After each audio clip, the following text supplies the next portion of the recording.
ভক্তমণ্ডলী মায়েরা, একটুখানি একটা কথা বলি। সংসার থেকে ছেড়ে দিয়ে, গ্রাম ছেড়ে দিয়ে, পাড়া সমাজের প্রত্যেকটা মানুষকে ছেড়ে দিয়ে যে ব্যক্তিটা চলে গিয়েছিল নদিয়ার নবদ্বীপে মহাপ্রভুর সঙ্গে সারাটা জীবন কাটানোর জন্য, তিনি যদি মুখের উপরে বলে দেন শতজন্মে কৃপা হবে না, স্বাভাবিকভাবে বুকের ভেতরটা ব্যথা লাগে নাকি? কিন্তু আজকে দেখুন মুকুন্দের পরিস্থিতিটা দেখুন।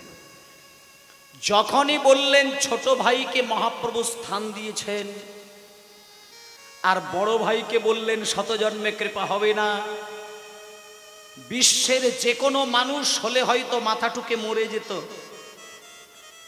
কিন্তু মুকুন্দ কিন্তু বুকে কোনো ব্যথা নেয়নি।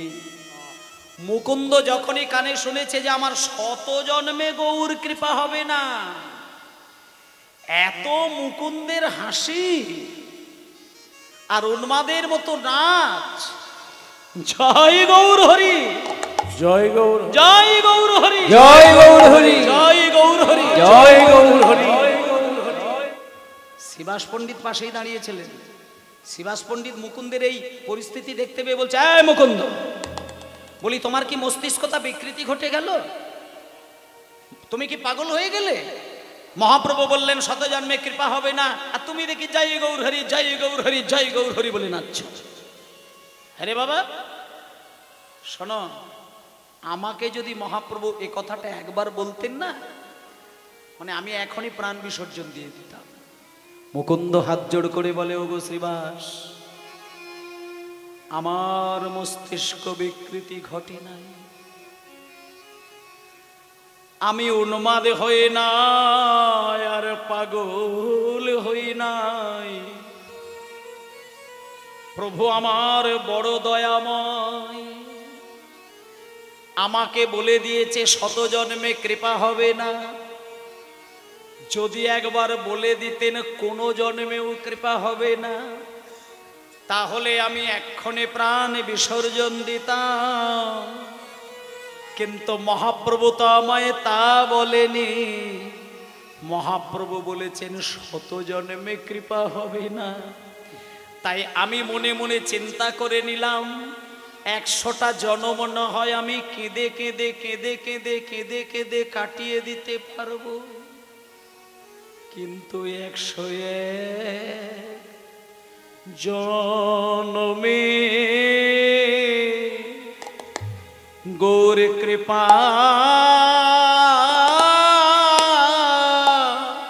পাবো। নিতাই গৌর হরিব। 101 জন্মে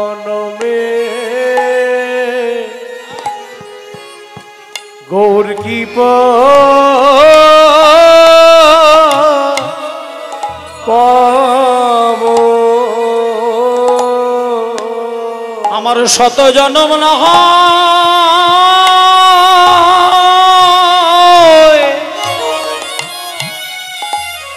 কেটে যাবে।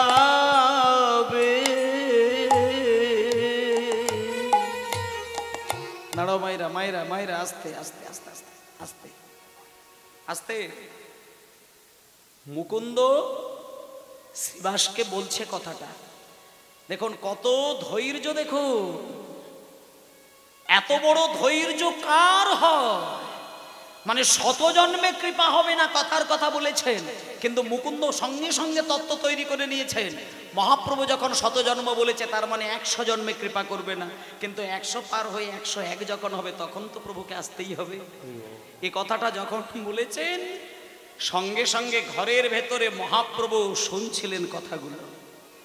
মহাপ্রভু আর নিজেকে ধরে রাখতে পারলেন না, ভেতর থেকে ছুটে এসে মুকুন্দকে টেনে নিয়ে বুকের মাঝখানে জড়িয়ে ধরলেন। মুকুন্দ, তোমার হৃদয়ে যে এতখানি ধৈর্য আমি জানতাম, এই পৃথিবীতে কেউ জানতো না। এই বাঙালিদের মধ্যে কেউ তোমার ধৈর্যের সাগরের সন্ধান কেউ পায় না। তোমাকে আমি বললাম শতজন্মে কৃপা হবে না, তুমি বললে যে 100 জন্মে না হলে 101 শোনো শোনো শোনো, একটা কথা বলি, তুমি তুমি কষ্ট পেও না। তুমি কিন্তু মায়ের বড় ছেলে, তোমার বাবার তুমি বড় ছেলে। তোমরা দুই ভাই যদি আমার কাছে এসে হরিনাম করো, লোকে কিন্তু তোমাদেরকে দেখলে ভয় পেয়ে যাবে। তাই আমি তোমাকে একটা কথা বলি, তোমার ছোট ভাই আমার কাছে থাক। তুমি তো বাড়ির বড় ভাই, সংসারের দায়িত্বটা বড় ভাইয়ের উপরে একটু বেশি চেপে যায় মুকুন্দ। মা বাবা একটু বড় ছেলের উপরে বেশি বেশি করে একটু ভরসা করে। তুমি তো বাড়ির বড় ছেলে, তুমিও যদি বেরিয়ে চলে এসো তাহলে কিন্তু সংসারের ক্ষতি হতে পারে। তাই তোমার ছোট ভাই আমার কাছে থাক। তুমি যেহেতু বাড়ির বড় ভাই, তুমি তোমার গ্রামে ফিরে যাও। আর আমার কাছ থেকে তোমার এই হরিনামটা আমি তোমাকে দিচ্ছি, এই হরিনামটা তুমি নিয়ে তুমি বাড়িতে গিয়ে দাঁড়ে দাঁড়ে গিয়ে তুমিও নাম করবে আর জগৎবাসীকে তুমি নাম শোনাবে। ফিরে যাও, ফিরে যাও। মহাপ্রভু আজকে বলে দিলেন শ্রীখণ্ডে ফিরে যাও, হরি হরি ফিরে যাও, শ্রীখণ্ডে ফিরে যাও, ফিরে যাও, যাও যাও, ফিরে যাও, ফিরে যাও, যাও যাও, ফিরে যাও, ফিরে যাও, যাও যাও, ফিরে যাও, ফিরে যাও, যাও যাও, ফিরে যাও, ফিরে যাও, ফিরে যাও, শ্রীখণ্ডে ফিরে যাও, ফিরে যাও, ফিরে যাও, শ্রীখণ্ডে ফিরে যাও, ফিরে যাও, ফিরে যাও, শ্রীখণ্ডে ফিরে যাও।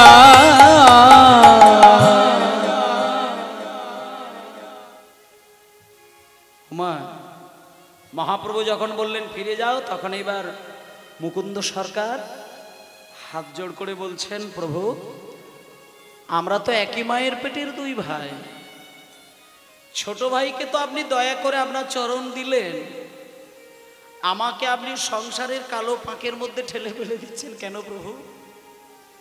যখনই বলেছে কালো পাঁক, তখনই মহাপ্রভু রেগে গেলেন। মুকুন্দ দাঁড়া, তোমাকে কালো পাঁক বলার অধিকার তোমায় কে দিয়েছে? সংসারকে কালো পাঁক বলার অধিকার তোমার কে দিয়েছে? সংসারকে যদি কালো পাঁক বলতেই হয়, তুমি একবার ভেবে দেখেছ? আমার কিন্তু কালো পাঁকের মধ্যেই জন্ম হয়েছিল। শোনো মুকুন্দ, সংসারকে কালো পাঁক যা বলার বলেছ আর তুমি জীবনে কোনোদিন বলবে না।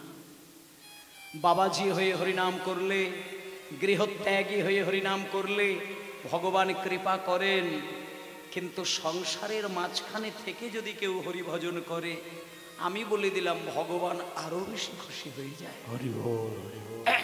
যাও তুমি আমার হরিনাম নিয়ে দাঁড়ে দাঁড়ে গিয়া চরণ ধরিয়া, দাঁড়ে দাঁড়ে গিয়া চরণ ধরিয়া, দাঁড়ে দাঁড়ে গিয়া জীবের চরণ ধরিয়া, দাঁড়ে গিয়া জীবে চরণ ধরিয়া, হরিনাম মধুর নাম বিলাও বিলাও, ফিরে যাও, ফিরে যাও, শ্রীখণ্ডে ফিরে যাও, ফিরে যাও, ফিরে যাও, শ্রীখণ্ডে ফিরে যাও, ফিরে যাও, ফিরে যাও, শ্রীখণ্ডে ফিরে যাও।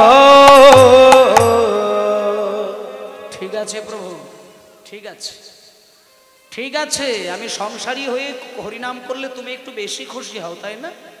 আমি চললাম। আপনার আদেশ আমি মাথা পেতে নিলাম, আমি সংসারী হয়ে হরিনাম করবো। আমি দাঁড়াও দাঁড়াও দাঁড়াও দাঁড়াও দাঁড়াও মুকুন্দ, আচ্ছা রিভাবটা কম, একটু রিভাবটা কমিয়ে রাখবে। দাঁড়াও, সংসারী হয়ে হরিনামই করতে বলবো শুধু নাকি তোমায়? তুমি কি ভাবছো শুধু সংসারী হয়ে হরিনাম করতে বলবো তা নয়, আরো দুটো কাজ আমি তোমাকে দেব। আর দুটো কাজ তোমাকে আমি জুড়ে দেব। তোমার 1 নম্বর কাজ হচ্ছে, তোমার বংশের যে প্রকাশ্য গোপীনাথ, পাথরের একটা গোপীনাথ আছে, সেই গোপীনাথের পুজোটা আজকে থেকে তুমি নিজ দায়িত্বে নিয়ে সারা জীবন তুমি সেই গোপীনাথের সেবাটা করবে। তুমি থাকতে যেন পুজো কোনোদিন বন্ধ না যায়। আর 2 নম্বর কাজ, তোমার বংশের একটা চিকিৎসার ধারা রয়েছে, কবিরাজি চিকিৎসা। তোমার বাবা করেছে, তার বাবা করেছেন, তার বাবা করেছেন, বংশের মধ্যে কবিরাজি চিকিৎসার একটা ধারা বয়ে আসছে। তুমি চিকিৎসার কাজটা কিন্তু ছাড়বে না। চিকিৎসা করে যদি কোনো মানুষের রোগ সারিয়ে দিয়ে তার প্রাণে আনন্দ দাও, তাহলে তুমি ভাববে তুমি মানুষের চিকিৎসা করছো না, তুমি কৃষ্ণের দাসেরই চিকিৎসা করে যাও। নিতাই গৌর প্রমানন্দে হরি বল। নিতাই গৌর হরি বল। হরি বল। চলে যাও চলে যাও চলে যাও। এবার ও মায়েরা, মুকুন্দ সরকার আর কোনো কথা না বলে তিনি বাড়িতে চলে আসলেন। এবার বাড়িতে এসে কত কিছু সামলাচ্ছেন দেখুন মায়েরা। প্রথম কথা হচ্ছে, মুকুন্দ সরকার এসে বিবাহ করেছেন, সংসারটাকে সামলাচ্ছেন। 2 নম্বর কথা হচ্ছে, যে গোপীনাথের দায়িত্বটা দিয়েছিলেন মহাপ্রভু, সেই গোপীনাথকে আর কারোর দায়িত্বে ছাড়েন না, নিজে দায়িত্বে সেবা দেওয়া শুরু করেছেন। এটা 2 নম্বর। 3 নম্বর হচ্ছে, কবিরাজি চিকিৎসা যেটা বলেছিলেন মহাপ্রভু, সেই চিকিৎসাটা তিনি সম্পূর্ণরূপে রপ্ত করে তিনি সারাদিন গরিব দুঃখীদের বাড়িতে বাড়িতে গিয়ে বিনা পয়সায় চিকিৎসা করেন। কারোর কাছ থেকে পয়সা নেয় না, বিনা পয়সায় চিকিৎসা করেন। আর 4 নম্বর কাজ হচ্ছে, দাঁড়ে দাঁড়ে গিয়ে হরিনাম বিতরণ করেন। এবার দেখুন মায়েরা, সারা বাংলা চিকিৎসা করেন, কিন্তু মায়েরা এমন কোনো রোগ নেই, এমন কোনো রোগী নেই যে কবিরাজ ঠাকুরের কাছে এসেছেন অথচ রোগ সারে না, এরকম কোনো দেখাই যায় না। যে যত জটিল কঠিন ব্যাধি নেই মুকুন্দ সরকারের কাছে আসুক না কেন, মুকুন্দ সরকারের কাছে এসেছে মানেই তার হাত যদি একবার অঙ্গের স্পর্শ হয়, তার রোগ অনায়াসে এইখানেই সেরে যায়। তা আজকে দেখুন মায়েরা, সারা বাংলা চিকিৎসা করছে, কিন্তু মায়েরা একদিনকে নিজের স্ত্রী অসুস্থ হয়ে গেল। মাঝরাত্রিতে একদিন মুকুন্দর সরকারের স্ত্রী কাঁদতে কাঁদতে হাউমাউ করে উঠে পড়ে বলছে, স্বামী, কয়েকদিন ধরে আমার সারা শরীরটা কিরকম যেন একটা জ্বালা যন্ত্রণা হচ্ছে। আমি কয়েকটা দিন ধরে বলবো বলবো বলতে পারছি না, কিন্তু এত কষ্ট হচ্ছে আমি আর সহ্য করতে পারি না। দেখুন আমার সারা শরীর যেন জ্বালায় জ্বলে পড়ে আমি ছাই হয়ে যাচ্ছি। তখন মুকুন্দ সরকার বলছে, দেখি সামনে এসো, দেখি তোমার চোখ দেখি।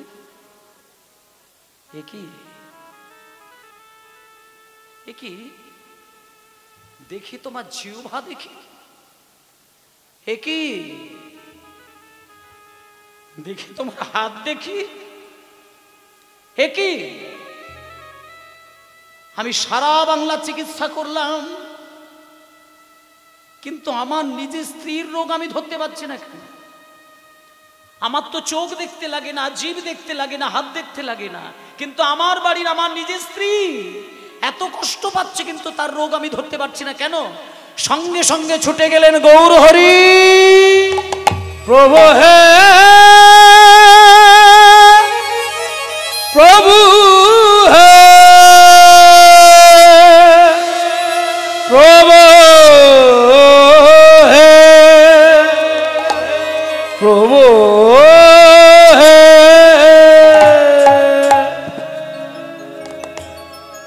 ও মায়েরা, আজকে যখন মুকুন্দ সরকার নিজের স্ত্রীর রোগটা ধরতে পারছে না, অথচ স্ত্রী ধীরে ধীরে দুর্বল হয়ে যাচ্ছে, মৃত্যুমুখী হয়ে যাচ্ছে, তখন নিজে রোগ ধরতে না পেরে কাঁদতে কাঁদতে গিয়ে মহাপ্রভুর চরণে আছাড় খেয়ে পড়লেন।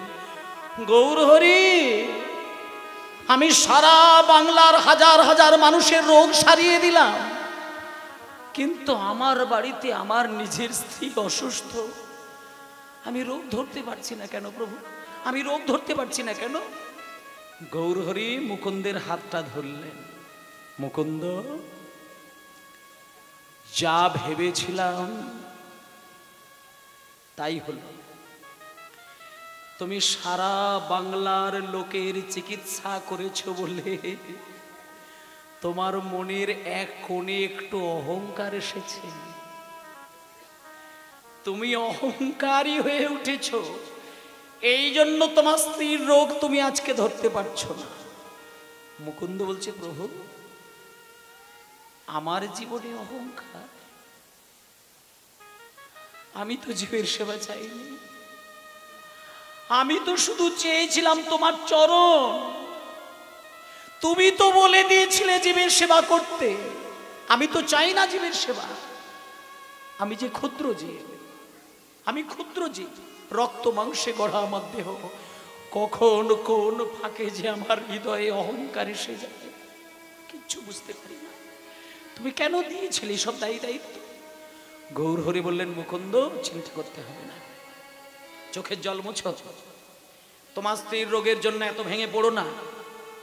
আমার চিবানো পান আমি তোমার হাতে দিচ্ছি, তুমি এই চিবানো পানটা নিয়ে গিয়ে তোমার স্ত্রীকে খাইয়ে দেবে, দেখে নেবে 3 দিনের মধ্যে তোমার স্ত্রীর রোগ সম্পূর্ণ দূরীভূত হয়ে যাবে। এইবার মহাপ্রভুর চিবানো পান যেই না মুকুন্দ সরকার বাড়িতে নিয়ে এসে যত্ন করে প্রভাতকালে ওই মুকুন্দ কবিরাজের স্ত্রীর হাতে দিয়ে বলল যে এই চেবানো পানটা মহাপ্রভু দিয়েছে, তুমি খেয়ে নাও। সেই চেবানো পান যখনই মুকুন্দ সরকারের স্ত্রী খেয়েছে, দেখা গেল তার রোগ তো দূরীভূত হলোই, কিন্তু সেই সঙ্গে একটা ভালো লক্ষণ প্রকাশিত। মুকুন্দ সরকারের স্ত্রী হয়ে উঠলেন গর্ভবতী। হরিবোল হরিবোল। একদিনকে মায়েরা ধুমধাম করে মুকুন্দ সরকারের বাড়িতে পুজো হচ্ছে, ঠাকুর মশাই এসেছে, মন্ত্র পাঠ করছে, বাচ্চারা বই নিয়ে অঞ্জলি দেবে বলে তৈরি, সরস্বতী পুজো হচ্ছে। আর ঠিক এমন সময় পাড়া থেকে কয়েকজন ব্যক্তি এসে বলছেন, কবিরাজ ঠাকুর আপনি এইখানে মা সরস্বতীর অঞ্জলি দিচ্ছেন, আপনি বোধহয় জানেন না আপনার বাড়িতে আপনার সন্তান হয়েছে, পুত্র সন্তান হয়েছে। মুকুন্দ সরকার সঙ্গে সঙ্গে বললেন, ঠাকুর মশাই আপনি পুজোটা একটু বন্ধ করুন, আমি এখনই আসছি। বলে সঙ্গে সঙ্গে ছুটে গিয়ে দেখলো স্ত্রীর কোলে সদ্যজাত সন্তান। আদর করে সেই ছেলেটির নাম রাখলেন রঘুনন্দন। বলি হেন কালে জন্ম নিলা শ্রী রঘুনন্দন, হরি হরি জন্ম নিলা শ্রী রঘুনন্দন, হেন কালে জন্ম নিল শ্রী রঘুনন্দন। আর মুকুন্দ হেরিয়া তাহার আনন্দিত মুকুন্দ হেরিয়া তাহার আনন্দিত মন, মুকুন্দ হেরিয়া তাহার আনন্দিত মন। আনন্দ ধরে না, আনন্দ ধরে আনন্দ ধরে না, আনন্দ ধরে না। মুকুন্দ সরকারের মনে আনন্দ ধরে না, মুকুন্দ সরকারের মনে আনন্দ ধরে না, মুকুন্দ সরকারের মনে আনন্দ ধরে নয়। মুকুন্দ সরকারের রঘুনন্দনের জন্ম হেরে, মুকুন্দ সরকারের রঘুনন্দনের জন্ম হেরে, মুকুন্দ সরকারের রঘুনন্দনের জন্ম হেরে, মুকুন্দ সরকারের রঘুনন্দনের জন্ম হেরে, মুকুন্দ সরকারের মনে আনন্দ ধরে না, আনন্দ ধরে না, আনন্দ ধরে না। বাহ! আজকে মায়েরা মুকুন্দ সরকারের একটা ছেলে জন্ম নিয়েছেন, আদর করে মা বাবার নাম রেখেছে তার রঘুনন্দন। ওমা, যখনই রঘুনন্দন জন্ম নিয়েছে, দেখতে দেখতে দেখতে দেখতে দেখতে দেখতে রঘুনন্দনের বয়স হয়ে গিয়েছে 5 বৎসর। এবার মুকুন্দ সরকারের টাকা পয়সার অভাব নেই, তার কারণ মুকুন্দ সরকার কিন্তু নবাবের আদেশে শ্রীখণ্ড গ্রাম আপনারা দেখে আসবেন, আর একটা সব থেকে জাগ্রত ভগবানের প্রতিমূর্তি আপনারা দর্শন করবেন। চলুন, আজকে রঘুনন্দনের যখন 5 বছর বয়স, মুকুন্দ সরকার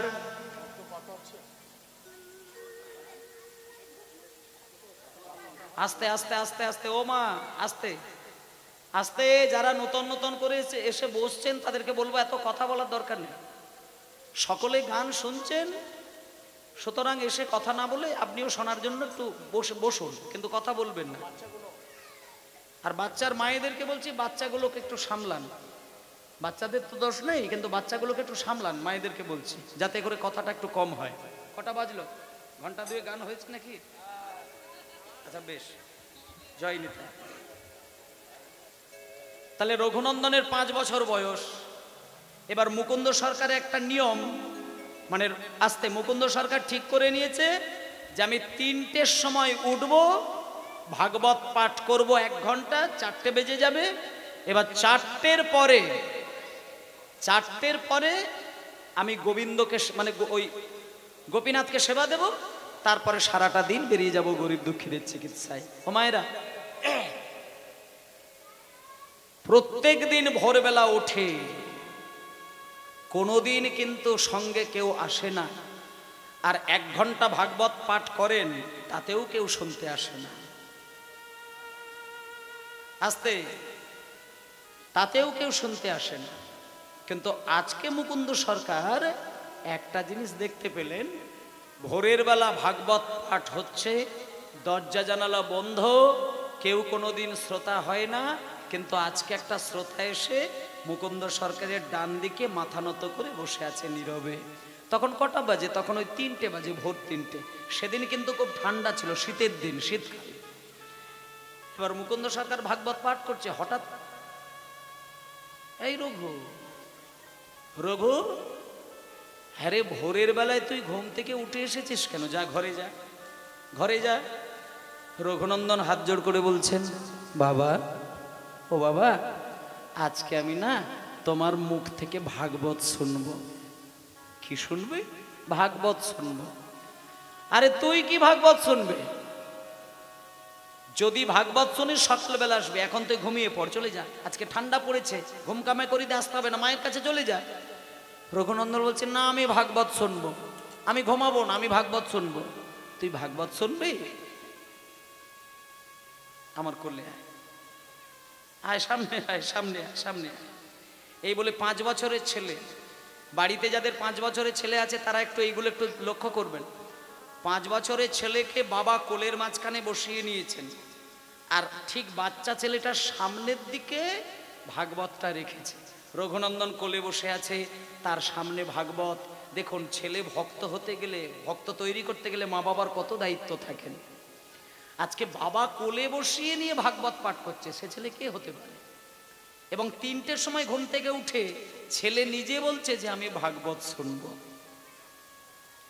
মানে আপনারা নবদ্বীপে গিয়ে শুধু চোখ বুলিয়ে এসে দেখবেন, আমি প্র্যাকটিক্যাল দেখে এসেছি নবদ্বীপে। 8 বছর, 10 বছর, 7 বছরের ছেলেগুলো, এই যেমন এই যে খোল করতাল, খোল বাজছে আমার আসরে, আর নবদ্বীপে গেলে দেখবেন ছোট্ট ছোট্ট খোল কিনতে পাওয়া যায়, ছোট্ট ছোট্ট খোল বাচ্চাদের জন্য। তা সেই বিদেশি বাচ্চাগুলো নবদ্বীপের মাটিতে এসেছেন, আর বাজার থেকে ছোট্ট ছোট্ট খোলগুলোকে কিনে দিয়েছেন। 10-12 বছরের ছেলেগুলো খোল কোলে নিয়ে বাজাচ্ছে আর গৌরহরির নাম করছে। একটা অদ্ভুত দৃশ্য আপনি দেখতে পাবেন, তাদের চোখগুলো ছলছল করছে, কত গাম্ভীর্য চোখের মধ্যে, আপনি দেখলেই আপনার চোখে জল এসে যাবে। যে গৌরহরির চরণে মন বসিয়ে রাখে, তার নয়ন পানে তাকালে অশ্রু বিগলিত হবেই হবে। এটা গৌরহরির কৃপা।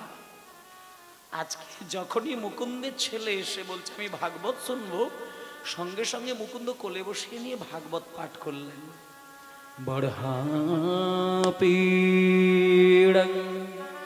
নটবর বপু कर्णाय कर्णिकार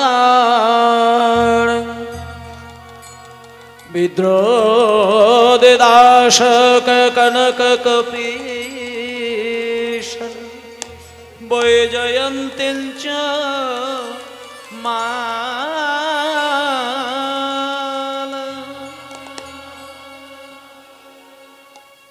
খোকা, কোল থেকে একটু নাম, একটু সামনের দিকে বস, আমার মুখের দিকে একটু তাক। আচ্ছা বলতো, আমি যে এতক্ষণ ভাগবত পাঠ করলাম তুই কিছু মানে বুঝতে পেরেছিস? না, মানে বুঝতে পারলাম না কিচ্ছু। মানে বুঝতে পারিসনি? না। ভালো লেগেছে? হ্যাঁ। শোন, অল্প বয়স তো, এখন মানে বুঝতে তোকে হবে না। আর তাছাড়া সময় হয়ে গেছে, আমি গোপীনাথের সেবা করব, সারাদিন চিকিৎসা করব। তুই বরং একটা কাজ কর, তুই মায়ের কাছে যেমন শুয়েছিলি মায়ের কোলের কাছে গিয়ে শুয়ে পড়, সকাল হলে তুই মন্দিরে আসবি। যা, চলে যা। এই বলে ছেলেটাকে আবার ঘরের মধ্যে পাঠিয়ে দিয়েছেন। 5 বছরের ছেলে, বাবা যা বলছে তাই শুনছে। এইবার ছেলেকে পাঠিয়ে দিয়ে দরজাটা বন্ধ করে দিয়েছে। দরজাটা বন্ধ করে দিয়ে তুলসী পাতাতে চন্দন মাখিয়েছেন, মাখিয়ে একটা চরণে তুলসীটা দিয়েছেন। প্রকট শ্রীখণ্ডে নাম শ্রী মুকুন্দ দাস। প্রকণ্ড শ্রীখণ্ডে নামে মুকুন্দ দাস। ঘরে গোপীনাথ সেবা জানি, হরে গোপীনাথ সেবা জানে। ঘরে গোপীনাথ সেবা জানি, ঘরে গোপীনাথ সেবা জানে। হরে গোপীনাথ সেবা জানে। কি ঘটনা ঘটলো দেখুন মায়েরা। একটা চরণে তুলসীটা দিয়েছে, বাকি আর একটা চরণে তুলসী পাতাটা দেবে, এমন সময় দরজাটা দম করে খুলে দিয়ে একটা বাচ্চা ছেলের কবিরাজের চরণে পড়ে গেল। কবিরাজ ঠাকুর, কবিরাজ ঠাকুর, কবিরাজ ঠাকুর। ও এই কে রে? কে রে তুই? ঠাকুর ঘরে এইভাবে দুম করে দরজা ধাক্কা দিয়ে খুলে আর এইভাবে পা জড়িয়ে ধরে। ওর ছেড়ে দে, কি হয়েছে তোর? বল বল কি হয়েছে? কবিরাজ ঠাকুর, আপনি দয়া করে এক্ষুনি একবার আমাদের বাড়িতে যাবেন। আমার বাবা না, আমার বাবার শরীর খুব খারাপ। আপনি যাবেন? একবার চলুন না, নাহলে আমার বাবাকে বাঁচাতে। আরে আমি বলছি তো যাব, আমি যাব। বাইরে বস, আমি গোপীনাথের পুজোটা একটু সময় দে, আমি শেষ করে দিই, তারপর আমি তোর সঙ্গে যাব। বাচ্চা ছেলেটা তখন বলছে, গোপীনাথের পুজো শেষ? কবিরাজ ঠাকুর, গোপীনাথের পুজো শেষ করে যদি আপনি আমাদের বাড়িতে যান, ততক্ষণে আমি আমার বাবাকে ধরে রাখতে পারবো না। আমার আসলে না কোনো পয়সা কড়ি নেই, আমরা খুব গরিব। যদি পয়সা কড়ি থাকতো তাহলে আমি অন্য কবিরাজের কাছে যেতাম। আপনি দয়া করে চলুন না কবিরাজ ঠাকুর, নইলে আমার বাবাকে বাঁচাতে পারা যাবে না। আপনি চলুন না। মুকুন্দ সরকার কথাটা মন দিয়ে শুনলো, শোনার সঙ্গে সঙ্গে গোপীনাথের দিকে একটুখানি তাকালো আর মহাপ্রভুর কথাটাকে স্মরণ নিয়ে নিলেন। মনে মনে চিন্তা করছেন, গৌরহরি, তুমি আমাকে বলেছিলে কৃষ্ণ সেবাও করবি আবার জীবের সেবাও করবি, কিন্তু আমি এখন কৃষ্ণ সেবা করতে বসেছি, এবার জীবের সেবার দায়িত্ব এসে গেল। এইবার আপনি বলুন কোনটা আগে করব? এটা না করলে ওটা বয়ে যাবে, আর ওটা না করলে এটার ক্ষতি হবে। এবার আমি কি করি? কিন্তু হঠাৎ করে মনে মনে চিন্তা করলো, না না না না না না না না না, আগে ভক্ত সেবা। আমারই ভুল হয়ে যাচ্ছে, আগে ভক্ত সেবা। ভক্ত যদি যন্ত্রণায় ছটফট করে, মানুষ কেন, ভগবানও শান্তি পায় না। আমি শুনেছি যে ভক্তের বুকে ব্যথা আসলে নাকি ভগবানও কাঁদেন। না না না না না, আমি আগে ভক্তের সেবা করি, আমি ভক্তের। কিন্তু কিন্তু না না না, এটাও তো ভুল হয়ে যাচ্ছে। আমি যদি গোপীনাথের পুজোটা শেষ না করে যাই, আজ যাই পারে হোক না কেন, আমার মাথা তো ঠিক কাজ দেবে না। বারবার আমার গোপীনাথের কথা মনে পড়বে আর চিকিৎসায় ভুল হয়ে যাবে। আমি বরং একটা কাজ করি, আমি বরং এই মুহূর্তটা ওই আমারই ওই 5 বছরের ছেলে রঘুনন্দনকে একটু ডেকে বরং দায়িত্বটা দিয়ে বরং বেরিয়ে যায়। ও তো এক্ষুনি এসেছিল, ওর মনে হয় সেবা করার ইচ্ছে আছে, ওকে একবার ডাকি। এই রঘু, রঘু, এই রঘু। গেলা কোন কার্যান্তরে গোপীনাথের সেবার তরে, গেলা কোন কার্যান্তরে গোপীনাথের সেবার তরে। গেলা কোন কার্যান্তরে গোপীনাথের সেবার তরে কেলা কোন কার জানে তরে গোপীনাথের সেবার তরে সে রঘুনন্দনে ডাকিয়ানি রঘুনন্দনে ডাকিয়ানি আর সে রঘুনন্দনে ডাকিয়া রঘুনন্দনে ডাকিয়ানি রঘুনন্দনে ডাকি আনি। এই রঘু, রঘু বাবা তুমি আমাকে ডাকছো? হ্যাঁ তোমায় ডেকেছি, কাছে এসো, কাছে এসো, কাছে এসো, সামনে এসো। এই রঘু আমার সামনে এসো। ওই যে বাচ্চা ছেলেটা দাঁড়িয়ে রয়েছে তুমি দেখতে পাচ্ছ, ওই বাচ্চা ছেলেটা না আমার কাছে এসেছে। ওর বাবার শরীর খুব খারাপ, ওর বাবাকে আর বাঁচাতে পারা যাবে না, ওর বাবা খুব কষ্ট পাচ্ছে, তাই আমার কাছে এসেছে। আমি যদি না যাই ওর বাবাকে নাকি বাঁচানো যাবে না। তাই রঘু একটা কথা বলবো, আমার তো গোপীনাথের পুজো শেষ হতে এখনো অনেকটা বাকি, আমি সবে শুরু করেছি, ও আমার কাছে এসে আবদার করছে। তাই জন্য বলছি রঘু, এতক্ষণ ধরে পুজো করতে গেলে ওর বাবার ক্ষতি হয়ে যেতে পারে, সেই জন্য আজকে আমি ছেলেটার হাত ধরে বেরিয়ে যাচ্ছি, ওর বাবার কি হয়েছে আমি দেখতে চলে যাচ্ছি। আর আজকে বরং তুই একটু গোপীনাথকে তোর মতন করে একটু সেবা দিস, আমি বেরিয়ে যাচ্ছি। রঘুনন্দন বলছি, বাবা আমি গোপীনাথের সেবা আমি করব, গোপীনাথের সেবা? গোপীনাথের সেবা দিতে গেলে তো নিয়ম জানতে হয়, আমি তো কিচ্ছু জানি না। আগে ফুল দেয় নাকি আগে চন্দন ঘষে, না আগে ভোগ নিবেদন করে? আমাকে তো কোনোদিন তুমি এগুলো শেখাওনি, আমি কি করে করব? আমি কিচ্ছু জানি না, আমি পারবো না, তুমি গোপীনাথের সেবা দিয়ে চলে যাও। আরে তোকে কিচ্ছু জানতে হবে না, কাছে আয়, কাছে আয়, সামনে বস, তোকে কিচ্ছু জানতে হবে না।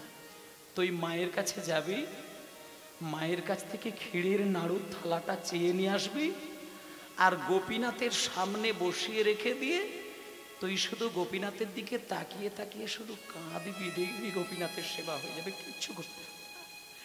শুধু গোপীনাথের নাম ধরে কেঁদে যা, শুধু কেঁদে যা, শুধু কেঁদে যা, আর কিচ্ছু জানার দরকার নেই। চলে যা, চলে যা, ঘরে কৃষ্ণ সেবা আছে, চলে যা, ঘরে আছে কৃষ্ণ সেবা, যত্ন করি খাওয়াইবা।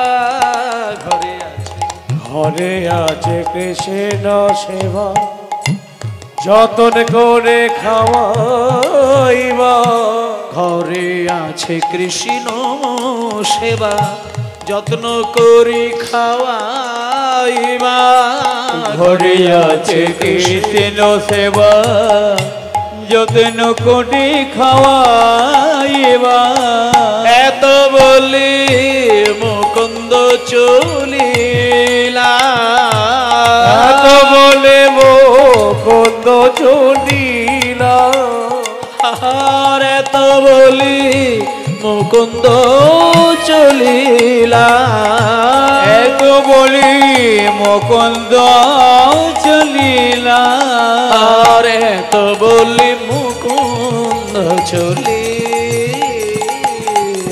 এত বলি মুকুন্দ চলিলা, এত বলি মুকুন্দ চলিলা। বাবা তুমি চলে যাচ্ছ কি করে? দাঁড়াও দাঁড়াও দাঁড়াও, তুমি আমার উপরে দায়িত্ব দিয়ে বেরিয়ে যাচ্ছ, আমি গোপীনাথের সেবা করব। তুমি কি জানো না আমি মন্তর জানি না? কি বললি, কি বললি তুই, কি বললি? সামনে আয়, কি বললি? মন্তর জানি না। আর একবার বল মন্তর, আর একবার বল মন্তর, বারবার বল মন্তর মন্তর মন্তর মন্তর মন্তর মন্তর। এই রঘু বারবার বললে কি হচ্ছে দেখতো, মন্তর মন্তর মন্তর মন্তর মন তোর মন তোর। হরিবল হরিবল। ওরে রঘু, মনের সঙ্গে ত্র যোগ করলে তবে মন্ত্র হয়, আর ত্র মানে হচ্ছে ত্রাণ করা, পরিষ্কার করা।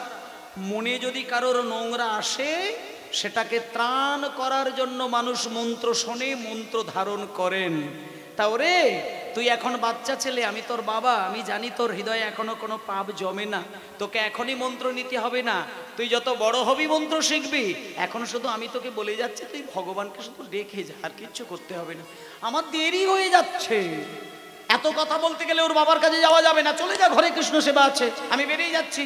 পিতার আদেশ পাইয়া পূজার সামগ্রী লইয়া, পিতার আদেশ পাইয়া পূজার সামগ্রী লইয়া, এত বলি গোপীনাথের সম্মুখে ধরিলা। এত বলে গোপীনাথে সবকে ধরিলা। এত বলি গোপীনাথের সম্মুখে ধরিলা।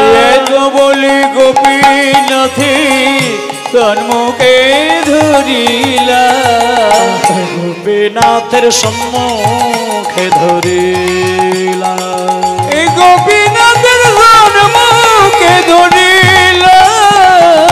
গোপীনাথের সম্মুখে ধরিলা।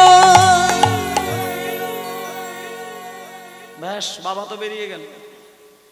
বাবা বেরিয়ে গেল, কিন্তু যাবার সময় কিন্তু একটা কথা জেনে নিয়েছেন রঘুনন্দন। রঘুনন্দন একেবারে শেষকালে বাবাকে একটা প্রশ্ন করলো, আচ্ছা বাবা, ঠিক আছে, আমি তোমাকে আর বাধা দেব না। এবার একটা কথা আমি শুনতে চাইছি বাবা, আমি যে গোপীনাথের কাছে সেবার জন্য যাব, গোপীনাথ আমার হাতে নাড়ু খাবে তো? নিশ্চয়ই খাবে। ধ্রুবর হাতে খেয়েছে, প্রহ্লাদের হাতে খেয়েছে, তোর হাতে খাবে না কেন? যা, আর বেশি বিরক্ত করিস না, আমি বেরিয়ে গেলাম। এই বলে বাবা চলে গেল। এবার ছোট্ট ছেলে পাগলের মতন, বাবা বলেছে গোপীনাথ নাড়ু খায়, আর সে বেটা ভেবেছে গোপীনাথ মানুষের মতো চিবিয়ে চিবিয়ে নাড়ু খায়। এটা এক বিন্দু মিথ্যে কথা নয় মা, তার সম্পূর্ণ সত্য ঘটনার ইতিহাস আমি বলে দেবো, আপনারা ঘুরে আসবেন। মানে সে একেবারে পরিপূর্ণ বিশ্বাস যে গোপীনাথ মানুষের মতো নাড়ু খাবে, এটা ভেবে মায়ের কাছে গেছে। মায়ের কাছে গিয়ে বলছে, ও মা, মা, ও মা। এই রঘু, সকালবেলা তো মামা করে চিৎকার করছিস কেন? কি হয়েছে বল। ও মা, আজকে না বাবাকে না একটা ওই মানে আমার থেকে একটু বড় একটা ছেলে বাবাকে হাতে ধরে জোর করে তুলে নিয়ে বেরিয়ে চলে গেল। আর বাবা আমাকে বলেছে যে আজকের মতন গোপীনাথের মন্দিরে গিয়ে গোপীনাথের সেবাটা আমি করব, তুমি আমাকে নাড়ুর থালাটা দাও। কি বললি? কি বললি তুই? নাড়ুর থালাটা আমাকে দাও। তোর বাবা বলেছে এই কথাটা? হ্যাঁ, বাবা আমাকে বলল। বাবা বলল আজকে তোকে সেবাটা করতে হবে, আমি বেরিয়ে যাচ্ছি, আমি অত কথা বলবো না, তুমি আমাকে নাড়ু থালা দাও, আজকে আমি গোপীনাথের সেবা করব। হ্যাঁ রে, এই তুই যে গোপীনাথের সেবা করবি, তুই গোপীনাথের মন্ত্র জানিস? বাবা আমাকে বলে গেল মন্ত্র টন্ত্র কিচ্ছু জানতে হবে না, শুধু গোপীনাথের কাছে কাঁদলেই খাবে বলেছে, তুমি আমাকে নাড়ুর থালা দাও। তোকে তোর বাবা এটা বলে দিয়েছে? হ্যাঁ, বাবা বলে দিয়েছে। মা আর কোনো কথা বলল না। ও মা, কুপুত্র যদি বা হয়, কুমাতা কদাপি নয়। আজকে আর কোনো কথা না বলে মা সোজা ছুটে এসে গোপীনাথের মন্দিরে গলায় একটা কাপড় জড়িয়ে গোপীনাথের সামনে বসে হাত জোড় করে বলছে, ঠাকুর, তোমাকে নিয়ে এরা বাপ বেটা মিলে কি যে শুরু করেছে গোপীনাথ, এদের যদি কোনো পাপ হয়ে যায়, সেই পাপ যেন তুমি নিও না, সেই পাপ তুমি আমায় দিয়ে দিও ঠাকুর। এরা বুঝে না, এরা পাগল। যদি কোনো এদের পাপ হয় আমাকে দিয়ে দিও, এদেরকে তুমি কষ্ট দিও না। এই বলে মায়েরা এক থালা নাড়ু তৈরি করে রঘুনন্দনের হাতে দিয়ে দিয়েছেন। এবার সে 5 বছরের ছেলে, একেবারে শিশু ছেলে, সে ওই এক থালা নাড়ুটাকে নিয়ে সোজা মন্দিরের ভেতরে গেছে। গোপীনাথের মন্দিরের দরজাটা খুলেছে, খুলেই নাড়ুর থালাটাকে ওই গোপীনাথের পাশে রেখেছে, রেখে এবার বসে বলছে, ঠাকুর, ও ঠাকুর, আজকে নয়, একটা বাচ্চা ছেলে বাবাকে জোর করে তুলে নিয়ে চলে গেল, আর বাবা আজকে আমাকে বলেছে আজকে আমি পুজোর দায়িত্বটা নেব, আজকে আমি তোমার সেবা দেব ঠাকুর, আজকে তুমি আমার হাতে একটা নাড়ু খাবে ঠাকুর। মা না, আমি নিজে দেখেছি মা সারা রাত্রি জেগে জেগে জেগে জেগে নাড়ু তৈরি করেছে, কি সুন্দর মিষ্টি নাড়ু গোপীনাথ। তুমি একটা নাড়ু খাও, কাল থেকে বাবা আবার তোমাকে সেবা দেবে। খাও, একটা খাও, এসো এসো। তাই না, আমি থালাটা তোমার মুখের সামনে ধরছি, এসো, তুমি নিজে হাতে তুলে খেয়ে নাও। এত বলি গোপীনাথের সম্মুখে ধরিলা, এত বলি গোপীনাথে সম্মুখে ধরিলা, আর এত বলি গোপীনাথের সম্মুখে ধরিলা, এত বলি গোপীনাথের সম্মুখে ধরিলা, গোপীনাথের সম্মুখে ধরিলা, গোপীনাথের সম্মুখে ধরিলা, আর গোপীনাথের সম্মুখে ধরিলা। বাবা রঘুনন্দন সকাল থেকে দুপুর 12টা বেজে গেল, কয়েক ঘন্টা কাটিয়ে দিল, কিন্তু নাড়ু কিন্তু গোপীনাথ খাচ্ছে না। পাথরের বিগ্রহ সে আমার নাড়ু খাবে কি করে? কিন্তু সকাল থেকে দুপুর 12টা গড়িয়ে যাচ্ছে, রঘুনন্দন ছাড়াচ্ছিলে না। সে যখন দেখছে যে গোপীনাথ নাড়ু খাচ্ছেই না, নাড়ু খাচ্ছেই না, নাড়ু খাচ্ছেই না, তখন এইবার রঘুনন্দন বলছে, গোপীনাথ তুমি কেন নাড়ু খাবে না এইবার আমি তোমার বুঝতে পেরেছি, আমি সব বুঝতে পেরে গেছি, আমি সব জানতে পেরে গেছি তুমি কেন নাড়ু খাবে না। তুমি আসলে খুব লাজুক ঠাকুর।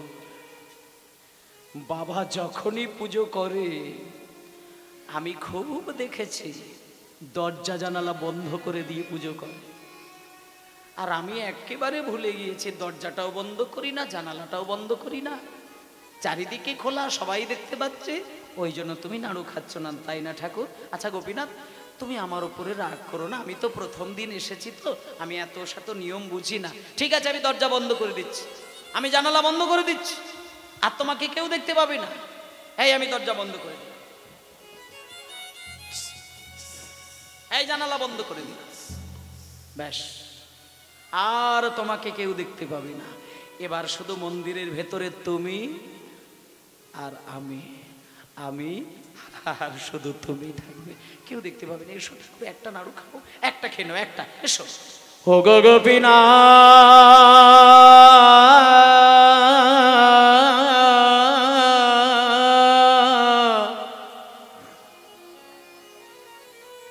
ও গো গোপীনাথ,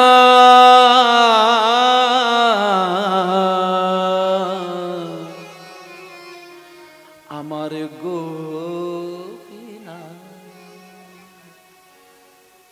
কই কই? তাও তো নাড়ু খাচ্ছ না। দরজা বন্ধ করে দিলাম, জানালা বন্ধ করে দিলাম, তবুও তুমি দাঁড়িয়ে। ও এই দেখো দেখি, তখন থেকে শুধু বলছি নাড়ু খাও, নাড়ু খাও, নাড়ু খাও, নাড়ু খাও, আর হাতে একটা বড় বাঁশি ধরিয়ে রেখে দিয়েছি। হাতে যদি কারোর বাঁশি থাকে সে বাঁশি সামলাবে নাকি হাত তুলে নাড়ু খাবে? ঠিক আছে গোপীনাথ তুমি রাগ করো না, আমি তোমার বাঁশিটা নামিয়ে দিচ্ছি, দাঁড়াও, বাঁশি নামিয়ে দিচ্ছি, দাঁড়াও দাঁড়াও, বাঁশি নামিয়ে দিচ্ছি, দাঁড়াও দাঁড়াও দাঁড়াও দাঁড়াও।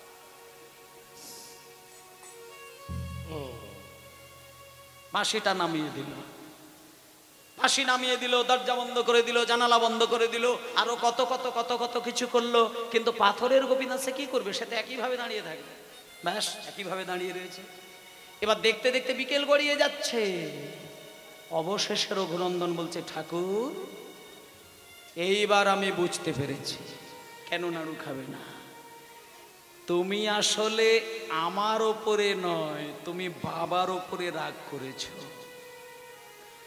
বাবা তোমাকে সাজাতে সাজাতে মাঝপথে চলে গেছে বলে তুমি বাবার উপরে রাগ করেছো, তাই না গোপীনাথ? আচ্ছা ঠাকুর তুমি বাবার উপরে কেন রাগ করছো? বাবা কি নিজে থেকে কোনোদিন চলে গেছে নাকি? বাবাকে তো একটা বাচ্চা ছেলে জোর করে তুলে নিয়ে চলে গেল, তুমি বাবা তোমাকে সাজিয়ে না যেতে পারে? আমি আজকে তোমায় সাজাবো, আমি সাজাবো, এসো আমি সাজাবো। এই বলে ছেলেটা কি করলো জানেন মায়েরা? যে গোপীনাথকে বাবা সাজায়, আজকে 5 বছরের ছেলে গোপীনাথকে বেদি থেকে নাড়িয়ে নাড়িয়ে টলিয়ে নাড়িয়ে ঝাঁকিয়ে বার করে নিয়ে কোলের ওপরে বসিয়ে নিজের মতন করে একেবারে তজনজ করে দিচ্ছে। একদম কাপড় চোপড় ধুতি ওড়না খুলে অলংকার খুলে একেবারে পাগলের মতো যা ভাবছে তাই করছে।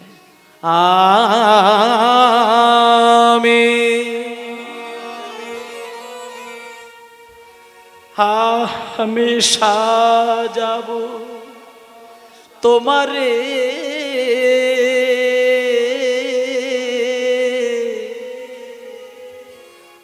আমি মোহন সাজেতে, আমার বড় আশা, আমার আশা ছিল মনে মনে আমি তোমারে মোহন সাজে, আশা ছিল মনে মনে।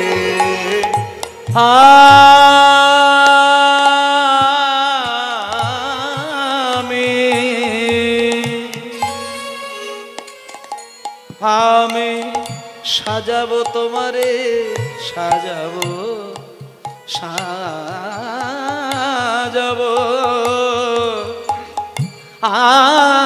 আমি সাজাবো,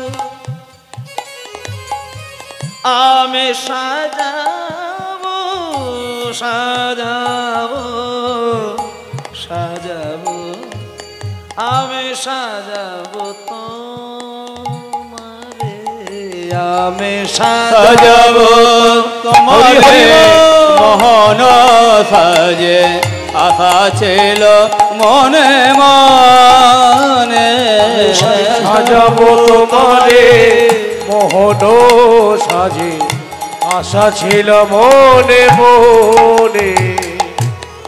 ও ঠাকুর, ঠাকুর, ও গোপীনাথ, আমি তোমাকে ফুল দিয়ে সাজাবো, কিন্তু এই গাছের ফুল নয়।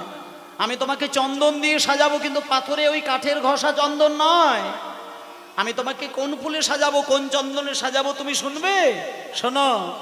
মিশায় আমার ভক্তি চন্দনে, আমার মন কুসুম দেব তোমার চরণে, মিশায় আমার তুলসী চন্দনে, মন কুসুম দেব তোমার চরণে, মিশায় আমার ভক্তি চন্দনে।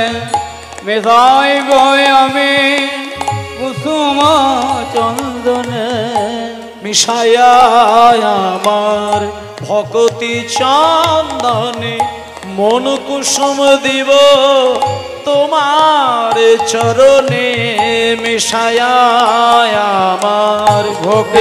গৌর হরি হরি তাইব আমি মন কুসুম দিব কুসুম কমনে, তোমার চরণে, আমি নয়নের জলে ও গোপীনাথ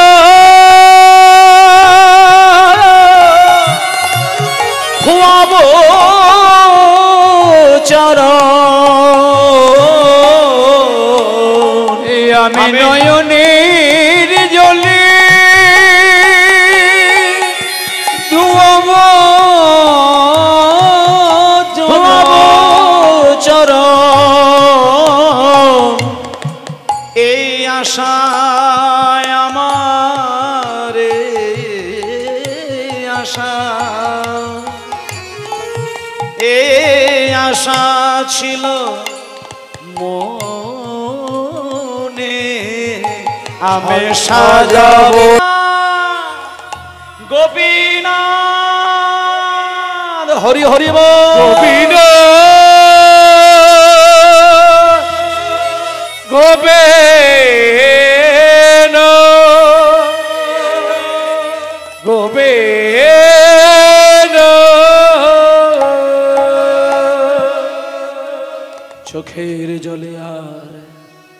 রক্তে ভেসে যায় মন্দির প্রান্ত। গোপীনাথ মনে মনে চিন্তা করলো, আস্তে মায়েরা, গোপীনাথ মনে মনে চিন্তা করলো, ওই ছোট্ট ছেলেটা তো বোঝে না যে আমি মানুষের মতো নাড়ু হাতে তুলে চিবিয়ে চিবিয়ে খাই না। ও শুধু বাবার কথায় বিশ্বাস করে ভেবেছে বুঝি আমি মানুষের মতো নাড়ু খাই। উন্মাদের মতো ডাকতে ডাকতে মাথা ঠুকেই চলেছে। ওর মস্তকের আঘাতে যদি ওর মৃত্যু হয়, তাহলে এই পৃথিবীতে কেউ আর আমায় ভক্ত বৎসল ভগবান বলে কেউ ডাকবে না। হে কৃষ্ণ করুণার সিন্ধু তো কেউ বলবে না। আজকে যে পাথর কোনোদিন কথা বলতে চায় না, যখন 5 বছরের শিশুটা নির্দ্বিধায় মাথা ঠুকতে লাগলো, নরম মাথাটা কেটে গিয়ে যখন কয়েক ফোঁটা রক্ত বেদিতে পড়েছে, আর কি পাথর পাথর হতে পারে? দেখুন মায়েরা, ভক্তির সাগরে ডোবালে পাথরও কথা বলে, পাথরেও চেতন জাগে।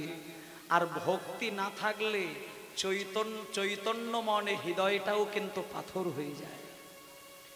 মানুষের চেতন আছে, কিন্তু ভক্তি না থাকলে সেখানে হৃদয় পাথর হয়ে যায়। আর সেই চেতনা যদি থাকে, ভক্তি যদি থাকে, পাথরও তখন প্রাণ বেরিয়ে কথা বলেন। আজকে যখন ছোট্ট ছেলেটা ওই বেদির উপরে মাথা ঠুকতে ঠুকতে কয়েক ফোঁটা রক্ত বেদির উপরে পড়েছে, আর কি গোপীনাথ পাষাণ হতে পারে?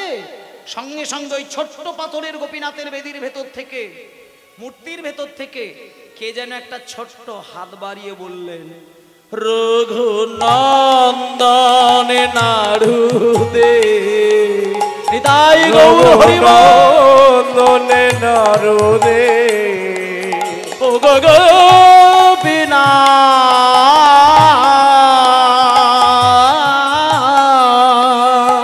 নাড়ু খাও, রঘুনন্দন নাড়ু দে, গোপীনাথ নাড়ু খাও, রঘুনন্দন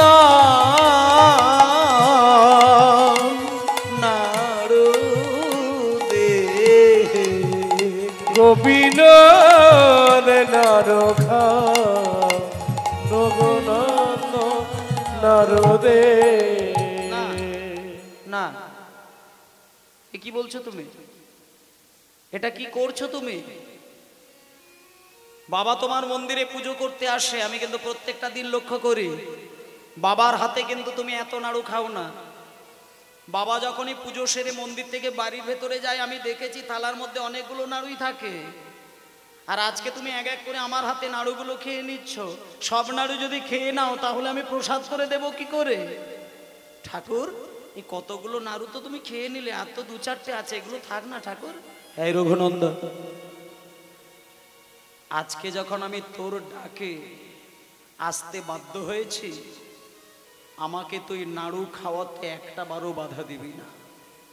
ওরে রঘুনন্দন রে, তোর বাবা আমায় সারা জীবন মঠে মন্দিরে কতবার ডেকে গেল, তোর বাবা আমাকে কতবার ডাকলো বটে, কিন্তু কোনোদিন তোর বাবার হাতে আমি একটা দিনও এসে নাড়ু খাই না। কিন্তু আমি তোর ডাকে এসে নাড়ু কেন খেলাম জানিস? আমি যে গীতায় বলেছি, পত্রং পুষ্পং ফলং তোয়ং যমে ভক্তা প্রযচ্ছতি, যদি কেউ ভালোবেসে আমায় ফল দিয়ে সেবা দেয়, আমি যে তার হাতের সেই ফল কুচানো গ্রহণ করি। আর ফল জোগাড় করতে না পেরে যদি কেউ একটি ফুল দিয়ে আমায় সেবা করে, আমি তার হাতের নিবেদন করা ফুল আমি গ্রহণ করি। আর ফুল দিতে না পেরে যদি কেউ 2টো তুলসী পাতা দিয়ে আমার চরণে বলতে পারে, হে গোবিন্দ, আজ আমি তোমার চরণে কিচ্ছু দিতে পারলাম নাই, এই তুলসী পত্র 2টি তোমার চরণে নিবেদন করলাম, আমি কথা দিলাম তার হাতের সেই তুলসী পাতাও হামাগুড়ি দিতে দিতে গিয়ে শিশুর মতন মুখে তুলে দিই। আর যদি কেউ আমার কথা ভেবে 2 ফোঁটা নয়নের জলে প্রাণ ভাসায়, আমি তার হৃদয় মন্দিরে গিয়ে সারাটা জীবন ধরে তার হৃদয়ে ধরা পড়ি। তুই আমাকে ফল দিস না, ফুল দিস না, পাতাও দিস না। তুই দিয়েছিস আমার বড় প্রিয় ক্ষীরের নাড়ু। তা শুধু নয়, প্রতিটি ক্ষীরের নাড়ু তুই নয়ন জলে ভিজিয়ে দিয়েছিস। ওরে রঘুনন্দন রে, আমি ভগবান হয়ে সবকিছুকেই সহ্য করতে পারি, কিন্তু আমি ভক্তের নয়ন বাড়ি সইতে নারী। রঘুনন্দন নাড়ু দে, হরি হরি রঘুনন্দন নাড়ু দে, গোপীনাথ নাড়ু খাও, গোপীনাথ নাড়ু খাও। রঘুনন্দন নাড়ু দে, গোপীনাথ নাড়ু খাও, রঘুনন্দন নাড়ু দে। না না না না না না না না, তুমি একদম ভালো না, তুমি একদম ভালো নাই ঠাকুর। আমি বাচ্চা বলে তুমি আমাকে ভুলিয়ে ভালিয়ে বুঝিয়ে বাজিয়ে তুমি সব নাড়ুগুলো খেতে চাইছো। আর সব নাড়ু যদি খেয়ে নাও, পরের দিনে যদি বাবা এসে প্রসাদ চায়, পাড়ার ভক্তরা এসে যদি প্রসাদ চায়, তা আমি প্রসাদ দেবো কি করে? ও ঠাকুর, তুমি তো সব নাড়ুগুলো খেয়ে নিলে ঠাকুর। শেষকালের ওই একটা ছোট্ট নাড়ু রয়েছে, এটা তুমি খেও না, এটা রেখে দাও না ঠাকুর। গোপীনাথ ঠাকুর দুম করে হাতটাকে বাড়িয়ে ওই নাড়ুটা নিতে যাবে, এমন সময় রঘুনন্দন তার আগে নাড়ুটা নিয়ে লুকিয়ে নিয়েছেন। ঠাকুর, আমি এই নাড়ুটা তোমাকে দেব না। দে বলছি, না দেব না। ওই নাড়ুটা আমার হাতে দে। না, আমি দেব না। দে বলছি, না দেব না। দিবি না? না, আমি দেব না। তুই আমার হাতে নাড়ু দিবি না? না, আমি দেব না, দেব না, দেব না, দেব না। তুমি কি করবে? শেষকালে নাড়ুটা যদি আমি তোমার হাতে নাই বা দিলাম, তুমি কি করবে আমার? গোপীনাথ বলছে, কি করব আমি? তোর কি করব? বলি কি করব? তুই যদি আজকে আমার হাতে নাড়ুটা না দিস, কালকে যখন সকালবেলায় তোর বাবা মন্দিরে প্রথমেই ঢুকবে, আমি প্রথমেই বুক চাবড়ে কেঁদে কেঁদে তোর বাবাকে বলবো, কালকে আমি রঘুকে নাড়ু চেয়েছি, আমাকে দেয়নি। হ্যাঁ, না না না না না, কি না ঠাকুর, বাবাকে বলো না ঠাকুর, বাবাকে বলো না। ঠিক আছে ঠিক আছে ঠিক আছে, তুমি বাবাকে বলো না, আমি তোমাকে নাড়ুটা দিচ্ছি।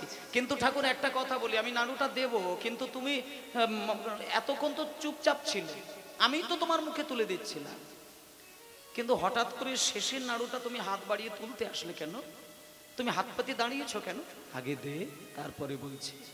এই বলে রঘুনন্দন যেই না শেষকালের নাড়ুটা গোপীনাথের ডান হাতে তুলে দিয়েছে, সঙ্গে সঙ্গে গোপীনাথ ওই শেষকালের নাড়ুটা ডান হাতে নিয়ে বলছে, ওরে রঘুনন্দন রে, আমি যে গীতায় প্রতিজ্ঞা করেছি, যে আমাকে যেমন ভাবে ভালোবাসে, আমিও তাকেই ঠিক তেমনই ভাবে ভালোবাসি। এই কীর্তনের আসরে যদি কেউ মন প্রাণ দিয়ে আমার একটুখানি কীর্তন শোনে, আমিও তার হৃদয়ে মন্দিরে বসে সারাটা জীবন মন দিয়ে তার কথা শুনি। আর যদি কেউ আমার কথা বলতে বলতে ভাবতে ভাবতে নয়ন জলে প্রাণ ভাসায়, গোলকে বসে বসে সারাটা জীবন আমি যে তার জন্য কাঁদি রে রঘু, ওরে রঘুনন্দন রে, তুই যে এতগুলো নাড়ু চোখের জলে ভিজিয়ে আমার মুখে তুলে দিলি, এইবার শেষকালের একটা নাড়ু যদি আমি ভগবান হয়ে তোর মুখে না তুলে দিই, আমার যে গীতার প্রতিজ্ঞা ভঙ্গ হবে। তাই রঘুনন্দন মুখ খোল, হরি হরি রঘুনন্দন মুখে খোল, রঘুনন্দন মুখ খোল। ও গো গোপীনাথ, গোপীনাথ, রঘুনন্দন মুখ খোল, রঘুনন্দন মুখ খোল। না না না না না না, আমি খাবো না, আমি খাবো না। মন্দিরের ভেতরে আমি আজ পর্যন্ত শুনি না যে কোনোদিন কেউ পুজো করতে গিয়ে নিজে খায়, ওটা তুমি খেয়ে নাও। খা বলছি, খা, আমি তোকে দিচ্ছি, খা। না আমি খাবো না।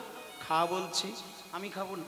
খা বলছি, আমি খাবো না, তুমি খাবে। খা, আমি খাবো না।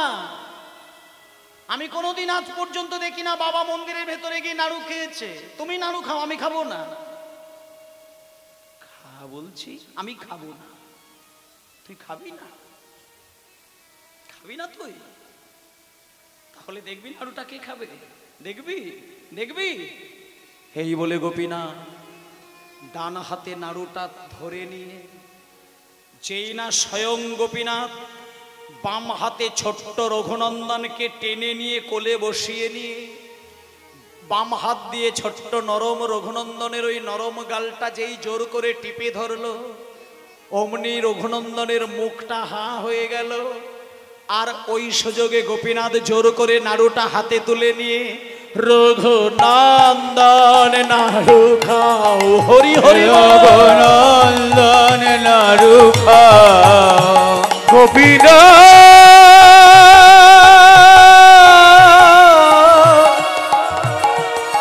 গোপীনাথ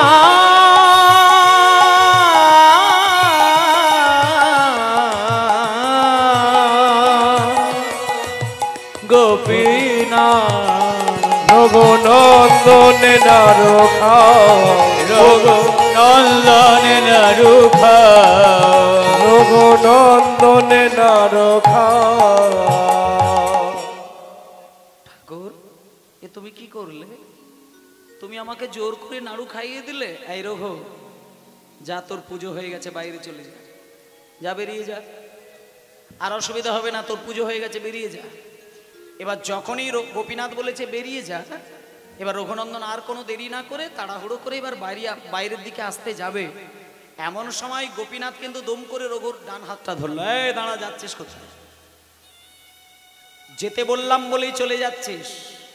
আমার বাঁশিটা ধরিয়ে দিয়ে যা, আমার চূড়াটা পরিয়ে দিয়ে যা, আমাকে ভালো করে বেদির উপরে যেমন ভাবে দাঁড়িয়েছিলাম ভালো করে দাঁড় করিয়ে দে। সঙ্গে সঙ্গে এবার রঘুনন্দন আগের মতন করে রঘুনন্দন গোপীনাথকে আবার দাঁড় করিয়ে দিচ্ছে, বাঁশি ধরিয়ে দিচ্ছে, চূড়া পরিয়ে দিচ্ছে। ওমা, এই এতক্ষণে এইবার রঘুর মায়ের ডাক পড়েছে। রঘুর মায়ের মনে মনে চিন্তা হলো, আচ্ছা সকালবেলায় তো ছেলেটা মন্দিরে গিয়েছিল, এখনো তার বার হওয়ার নাম নেই, কি করছে বেটা দেখি। হ্যাঁ রঘু, রঘু, হ্যাঁ এই তো ছেলে বেরিয়েছে, এই তো ছেলে বেরিয়েছে। হ্যাঁ রে, এ রঘু, আচ্ছা আজকে তুই সকালবেলায় মন্দিরে গেলি পুজো করতে বাবার কথায়, তোর নাড়ুর থালাটা খালি কেন? নাড়ুগুলো কোথায়? ভেতরে কি রেখে এসেছিস নাকি কেউ খাইয়ে দিয়েছিস?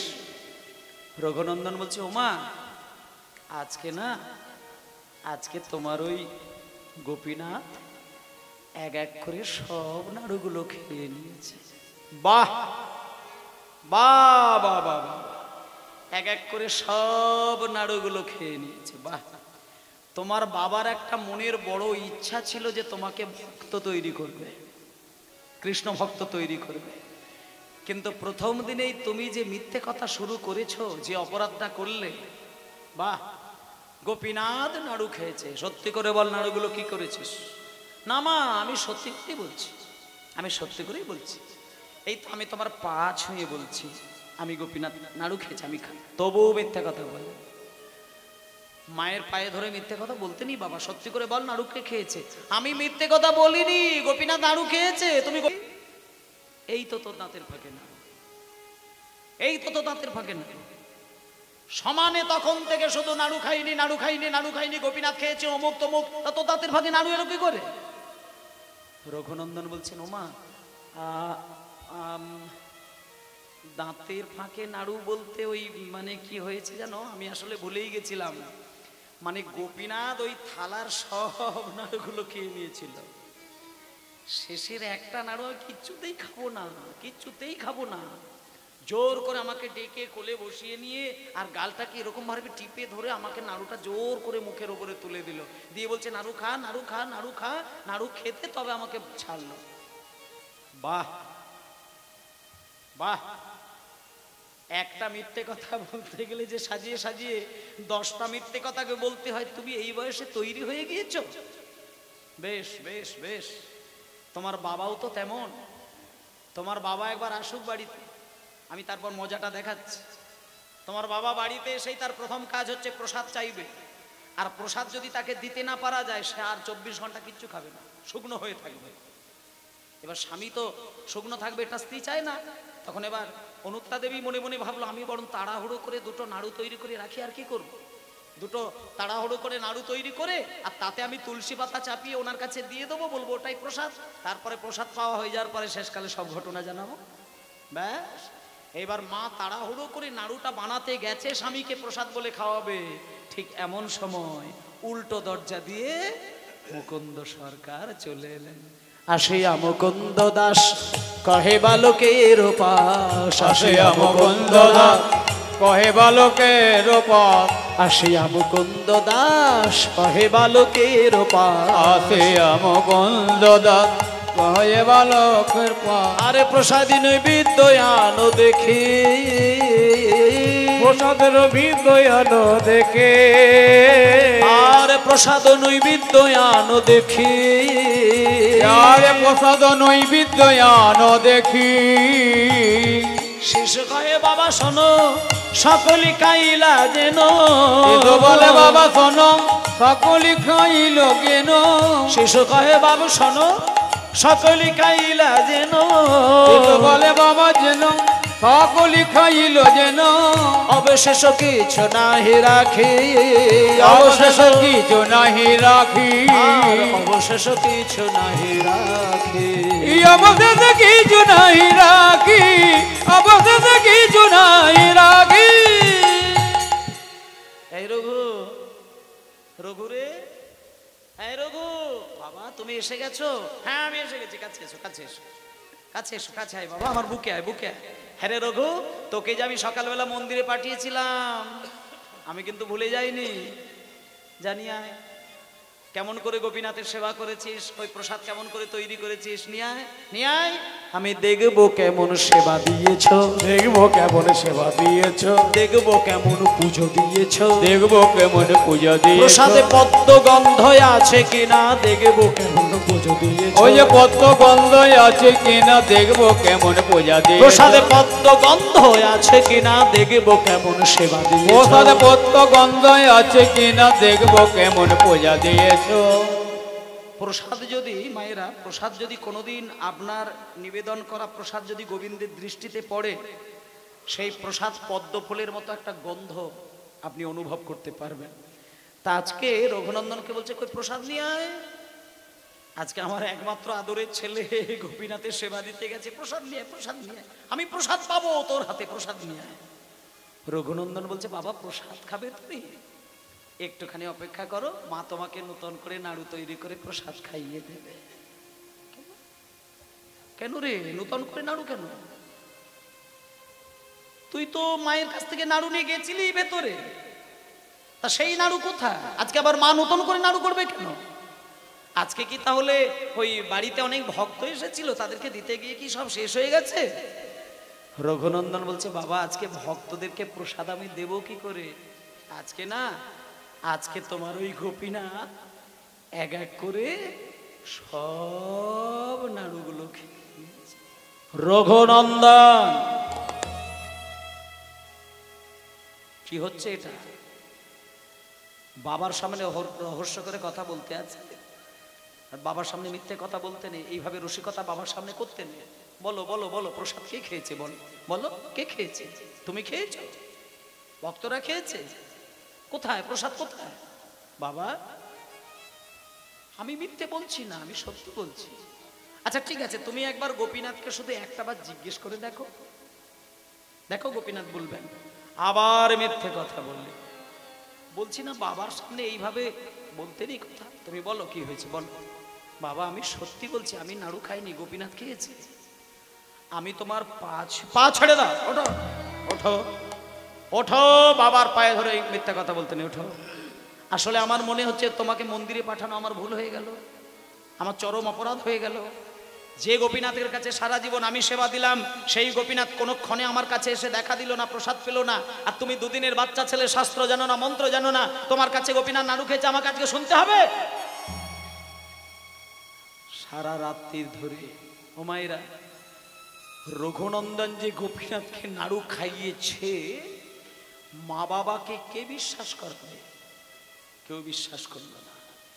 একটা কথা মায়েদেরকে বলি, যাদের বাড়িতে 5-6 বছরের 7 বছরের ছেলে মেয়েরা আছে, দেখবেন কোনো মা যদি তার আদরের ছোট্ট ছেলেকে বিনা কারণে যদি ছেলেকে প্রচন্ড বকা দিয়ে দেন, মারধর করে দেন, আপনি খেয়াল করে দেখবেন, আপনার ছেলেটা যদি অকারণে আপনার থেকে ব্যথা পেয়ে যায়, আপনার কোল ছেড়ে দিয়ে পাশের ঘরে গিয়ে গুমড়ে গুমড়ে কাঁদবে। আজ কাঁদবে যখন দেখবেন, কাঁদতে কাঁদতে কাঁদতে কাঁদতে ছেলেটা যখন কান্নাটা সমাপ্ত হবে, খেয়াল করে দেখবেন ছেলেটা কিন্তু নিঃশব্দে অঘরে ঘুমিয়ে পড়বে। মা বাবার কাছ থেকে কোনো শিশু যদি অকারণে মার খায়, ব্যথা পায়, সেই ছেলে আর মা বাবার কাছে দাঁড়ায় না, ছুটে যায়, ছুটে অন্য ঘরে গিয়ে কেঁদে কেঁদে কেঁদে কেঁদে ছেলেটা ঘুমিয়ে পড়ে। আজকে রঘুনন্দনকে মা বাবা এত বকা দিল, এত মারধর করলো, একটা বার বুঝতে চেষ্টা করলো না যে ছেলেটা কি বলতে চাইছে, বুঝতেই চেষ্টা করলো না। বাবা তো মেরে দিল ছেলেটাকে, মা বাবার কোল ছেড়ে গেল, পাশের ঘরে গিয়ে ছেলেটা গুমড়ে গুমড়ে কাঁদছে, কাঁদতে কাঁদতে কাঁদতে কাঁদতে হঠাৎ করে রঘুনন্দন ঘুমিয়ে পড়েছে। আর জানা ছেলেটা ঘুমিয়েছে, মা বাবা তাকে ডাকলো না, ঘুমিয়েই গেল। ভোরের বেলা মুকুন্দ সরকার ঘুমন্ত ছেলের মাথায় হাত দিয়ে ডাকছেন, রঘুনন্দন, এই রঘুনন্দন, বাবা আমাকে ডাকছো? হ্যাঁ তোমাকে ডেকেছি, উঠে বসো, উঠে বসো। আজকে না আমি একটা খুব গুরুত্বপূর্ণ কাজে বেরিয়ে যাব, আজকের মতন তোমাকে গোপীনাথের সেবাটা একটু করতে হবে। তবে তুমি কালকে যে ভুলটা করেছিলে, সেই ভুলের পরে তোমাকে সেবার দায়িত্ব আমি দেওয়ার কথা নয়, কিন্তু গতকালকে আমি একটা বড় মহৎ কাজ আমি ফেলে রেখে এসেছি, সেটা আমাকে না গেলে ক্ষতি হয়ে যাবে, তাই আমাকে যেতেই হবে। তোমাকে আজকের মতো আমি দায়িত্বটা দিয়ে দিচ্ছি, শুধু একটা জিনিস করবে কি, কালকে যে ভুলটা করেছে আজকে করবে না। আজকে তুমি নাড়ুর দিকে তাকাবে না, কোনো লোভ দেবে না, দৃষ্টি দেবে না। আজকে তুমি প্রসাদ সাজাও, সেবা করো, আমি একটু গুরুত্বপূর্ণ কাজে বেরিয়ে যাচ্ছি। সঙ্গে সঙ্গে পাশের ঘরে মা ঘুমাতে ঘুমাতে হঠাৎ করে শুনতে পেল বাবার কথাটা, স্বামীর কথাটা। ছুটে এসে মুকুন্দকে বলছেন, হ্যাঁ গো তুমি কেমন বাবা, তুমি কেমন বাবা? কালকে নিজে দেখলে তোমার ছেলে নাড়ু খেয়েছে, অপরাধ করেছে, তুমি বললে যে এসব অপরাধের কোনো ক্ষমা নেই, আবার আজকে তুমি ভোরের বেলা তাকে ঠাকুর ঘরে পাঠাচ্ছ, তুমি কেমন বাবা? তাদের একমাত্র সন্তান, ও যদি ঠিক ঠিক মতো কৃষ্ণ সেবা না পারে, আমার বংশের কৃষ্ণ সেবাটা নষ্ট হয়ে যাবে।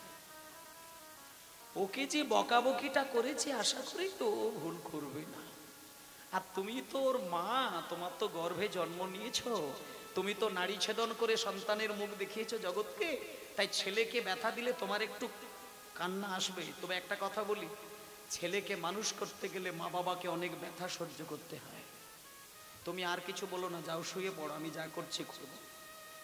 সেদিনকে কিন্তু রঘুনন্দনের মা নাড়ু তৈরি করেনি মায়েরা, সেদিন মুকুন্দ সরকার নিজে সারা রাত জেগে নাড়ু তৈরি করে একটা প্লেটে নাড়ুগুলোকে সাজিয়ে নিজের ছেলের কাছে গিয়ে বলছে, রঘু আজকে তুমি গোপীনাথের সেবাটা দেবে, তবে তুমি কিন্তু আজকে নাড়ুর দিকে কোনো দৃষ্টি দেবে না, আমি বেরিয়ে গেলাম। এবার রঘুনন্দন কিচ্ছু বলল না, শুধু বাবার কাছ থেকে নাড়ুটা নিয়ে নিল। বাবা যেই বেরিয়ে গেছে, সঙ্গে সঙ্গে রঘুনন্দন পাপা করে মন্দিরে গেছে। মন্দিরে গিয়ে সেদিন কিন্তু রঘুনন্দন প্রথমে মন্দিরে গিয়ে জানালা আর দরজা দুটোকে বন্ধ করে দিল। বন্ধ করে দিয়ে নাড়ুর থালাটাকে একটু দূরে রাখলো, রেখে একেবারে গোপীনাথের সামনে দাঁড়িয়ে, ঠাকুর তুমি একদম ভালো নয়, কালকে তো আমি নাড়ুটা খাবো না, তুমি তো আমাকে জোর করে খাইয়ে দিলে। বাবা মা কেউ বিশ্বাস করেনি, কেউ বিশ্বাস করলো না, আবার আমাকে মন্দিরে পাঠিয়েছে ঠাকুর। আজকে আমাকে তুমি নাড়ু খাওয়াবে না, আজকে তুমি কষ্ট করে একটা নাড়ু খেয়ে দেখাও ঠাকুর। এসো ঠাকুর, এসো এসো। ও গো গোপীনা, আমাকে তুমি একটু নাড়ু খাওয়াতে পারবে না। আজকে তুমি নাড়ু খেয়ে আমার মা বাবার কাছে আমার অবিশ্বাসের জায়গাটা পরিষ্কার করে দাও ঠাকুর, ওনারা আমার বিশ্বাস করে না কথা। এসো। ও গো গোপীনা ঘন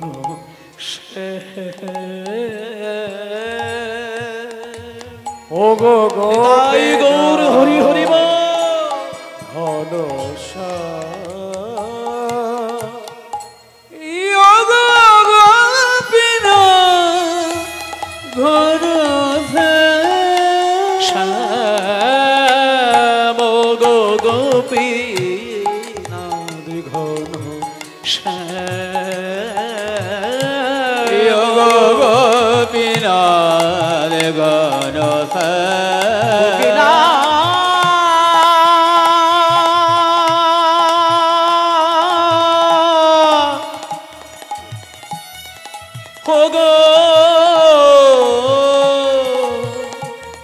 গোপীনা গোপীনা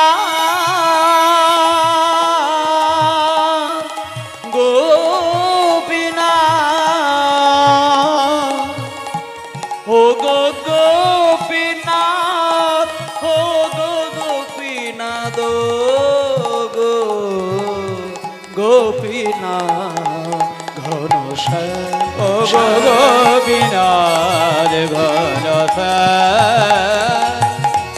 ও গো গোপীনা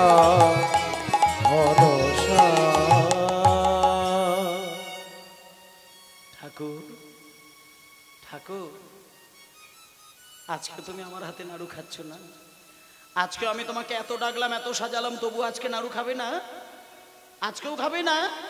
আজকেও আমি তোমার সামনে মরবো, আজকেও আমি তোমার সামনে মরবো। এই বলে মায়েরা সেই দিন কেউ সেই ছোট্ট রঘুনন্দন আবার পাথরের বেদির উপরে মাথা ঠুকতে লাগলো। গোপীনা গোপীনা গোপীনা গোপীনা গোপীনা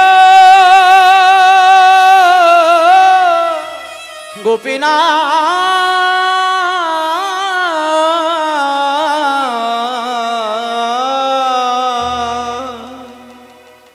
গোপীনা গোপীনা। ভক্তমণ্ডলী মায়েরা, একটা ঘটনা দেখুন। গতকালকে রঘুনন্দন মাথা ঠুকে যখনই সবেমাত্র রক্ত কয়েক ফোঁটা পড়েছে, দেখা গেল গোপীনাথ নিজেকে ধরে রাখতে পারলো না, মূর্তির ভেতর থেকে মানব রূপ ধারণ করে একটা হাত বাড়িয়ে বলে উঠেছিল, রঘুনন্দন আমাকে নাড়ু দে, আমি খাবো। কিন্তু আজকে রঘুনন্দন মাথা ঠুকে ঠুকে দু চার ফোঁটা নয়, মাথা ফেটে রক্ত আর চোখের জলে সারা মন্দির ভেসে গিয়ে বাইরে বেরিয়ে যাচ্ছে, চোখের জল আর রক্ত। কিন্তু আজকে কিন্তু গোপীনাথ আর আসেনি। রঘুনন্দন মনে মনে ভাবলো, আমার গোপীনাথ গেল কোথায়? যে গোপীনাথের কাছে মাথা ঠুকতেই নাড়ু খেলো, আজকে কি আমার গোপীনাথ পাষাণ হয়ে গেল? আজকে কি গোপীনাথ আমার পাষাণ হয়ে গেল? আসলে বাবা, আজকে গোপীনাথ আসবে কেমন করে? আসতে চাইছে, আসতে পারছেন না। দেখা দিতে চাইছে, দেখা দিতে পারছেন না। হাত বাড়াতে চাইছে, কিন্তু পারছেন না। তার কারণ ওই মন্দিরের দরজার আড়ালে রঘুনন্দনের বাবা দাঁড়িয়ে রয়েছে। মুকুন্দ সরকার দরজার আড়ালে দাঁড়িয়ে দাঁড়িয়ে দেখছে। ওই যে বলে গেল না যে আমি একটা গুরুত্বপূর্ণ কাজে বেরিয়ে যাচ্ছি, তুই সেবাটা দে। মুকুন্দ সরকারের কাছে সব থেকে গুরুত্বপূর্ণ কাজ হচ্ছে সত্যটাকে প্রতিষ্ঠা করা। মানে মুকুন্দ সরকার শুধু এইটা ভেবেছে, আমার ছেলে আমার পা জড়িয়ে ধরে বলল গোপীনাথ নাড়ু খেয়েছে, আর আমি নাচতে শুরু করে দিলাম, আর দুদিন পরে পাড়ার লোকেরা এসে বলবে দেখেছো বাচ্চা ছেলেটাকে দিয়ে বেশ একটা ব্যবসা শুরু করে দিয়েছে। না, এটা হতে পারে না। মুকুন্দ সরকার আরেকটা জিনিস ভাবছে, আমি এত মন্ত্র জানি, এত শাস্ত্র জানি, কিন্তু কোনোদিন কই গোপীনাথ একটাবার ভুলের জন্য আমাকে স্বপ্নেও দেখা দেয়নি। আর আমার ছেলে শাস্ত্র জানে না, মন্ত্র জানে না, তার হাতে নাড়ু খাবে, অসম্ভব, অসম্ভব, হতেই পারে না। আবার কিন্তু পরক্ষণে মুকুন্দ সরকার ভাবছেন যে আচ্ছা, যে ছেলে ভোরের বেলা মায়ের কোলের আদর ছেড়ে দিয়ে, শীতের দিনে ভোরের ঘুম ছেড়ে দিয়ে আমার কোলে বসে দিব্যি 1 ঘন্টা ভাগবত পাঠ শুনলো, সে ছেলেটা যে আমার পা জড়িয়ে ধরে মিথ্যে কথা বলবে, এটাও তো অসম্ভব। তাহলে কোনটা ঠিক, কোনটা ঠিক? ছেলেটা সত্যি বলছে না মিথ্যে বলছে? আমি ভালো করে দরজার আড়াল থেকে দেখব। এবার দরজার আড়াল থেকে দেখছে, কিন্তু রঘুনন্দন বারবার মাথা ঠুকছে, গোপীনাথ আসতে চাইছে, আসতে পারছেন না। এবার যখন মাথা ঠুকে ঠুকে ঠুকে ঠুকে মরণ হচ্ছে না, তখন এইবার রঘুনন্দন বলে উঠল, গোপীনাথ তুমি আমার হাতে নাড়ু খাবে না? আজকে তুমি আমার ডাকে আসবে না ঠাকুর? আজকে যদি তুমি আমার হাতে নাড়ু না খাও, তুমি কি জানো যে আজকে মা বাবার কাছে আমি অবিশ্বাসী হয়ে যাব? আজকে আমি মরবো। আজকে যদি মাথা টুকে মরণ না হয়, আমি আজকে অন্য উপায়ে মরবো। দেখবে, দেখবে তুমি। সঙ্গে সঙ্গে গোপীনাথের গলা থেকে ওড়নাটা খুলে নিয়ে, যেই না ওপর দিক থেকে একটা ফাঁস লাগাতে গেছে, ভগবান ভুলে গেলেন বাইরের কথা। ভক্ত যখন পদ হারিয়ে ব্যাকুল প্রাণে কাঁদে, ভগবান তার নিজের পদ ভুলে যায়। সবকিছু ভুলে গিয়ে নিজেকে সে ভক্তের হৃদয়ে ধরা দেয়। যখনই রঘুনন্দন ওপর দিকে ফাঁস দিতে গেছে, গোপীনাথ ভুলে গেলেন বাইরে মুকুন্দের কথা। সঙ্গে সঙ্গে বেদের ভেতর থেকে স্বয়ং গোপীনাথ হাত বাড়িয়ে বলে উঠল, রঘুনন্দন নাড়ু দে, হরি হরি বল, রঘুনন্দন নাড়ু দে, রঘুনন্দন গোপীনাথ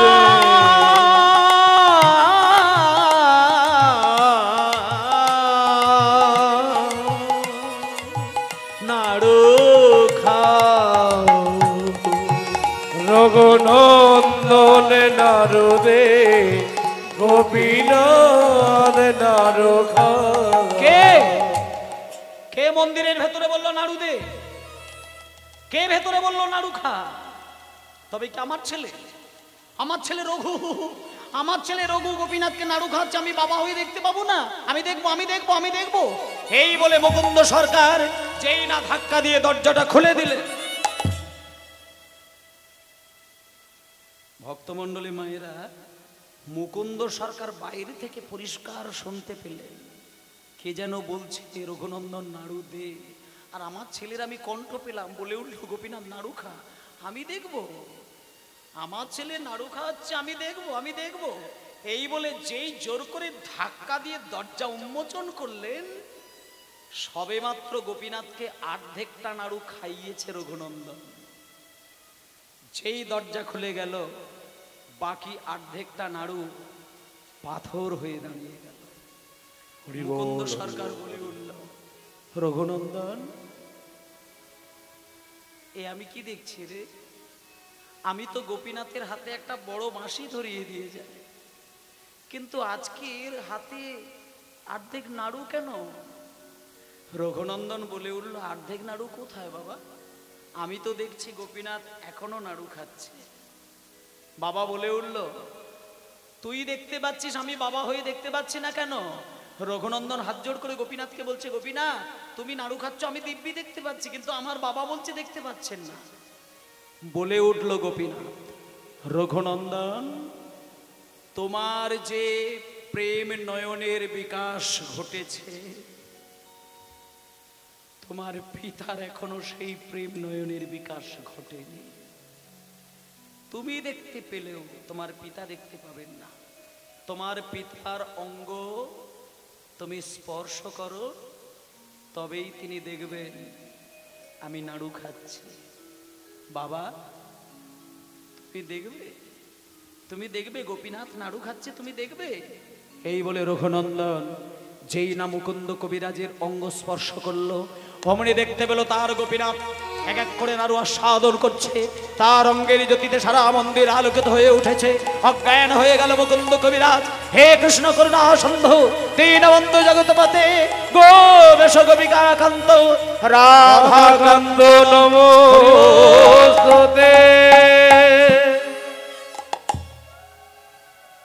নিতাই গৌর হরি বল, গৌর হরি বল, গৌর হরি বল।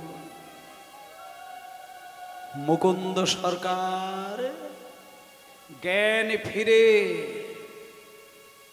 গোপীনাথের দিকে কিন্তু বাবা আর তাকায় না। সঙ্গে সঙ্গে নিজের জন্ম দেওয়া ছেলের চোখের দিকে তাকিয়ে বলছে, ওরে রঘুনন্দন, কিবা বিপ্র কিবা শূদ্র সন্ন্যাসী জ্ঞানে নয়, যেই কৃষ্ণ তত্ত্ববেত্তা সেই গুরু হয়।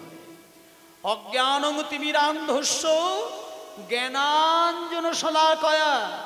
অজ্ঞানতার অন্ধকার দূর করে জ্ঞানের বাতি জ্বালিয়ে কেউ যদি ভগবানকে দেখিয়ে দিতে পারে জগতে, সেই হয় শ্রেষ্ঠ গুরু। ওরে রঘু, তুই আমার ছেলে, আমি তোর বাবা, কিন্তু রঘুরে এতদিন আমার জ্ঞান চক্ষু কোনোদিন খোলে না। তুই আমার ছেলে হয়ে আমার অজ্ঞানতার অন্ধকার সরিয়ে দিয়ে আজকে তুই স্বয়ং গোপীনাথের রূপ দর্শন করিয়ে দিলে বাবা। হায় হায় হায়, আজকে তুই আমার গুরুর আসনে বসলি রে রঘুনন্দন।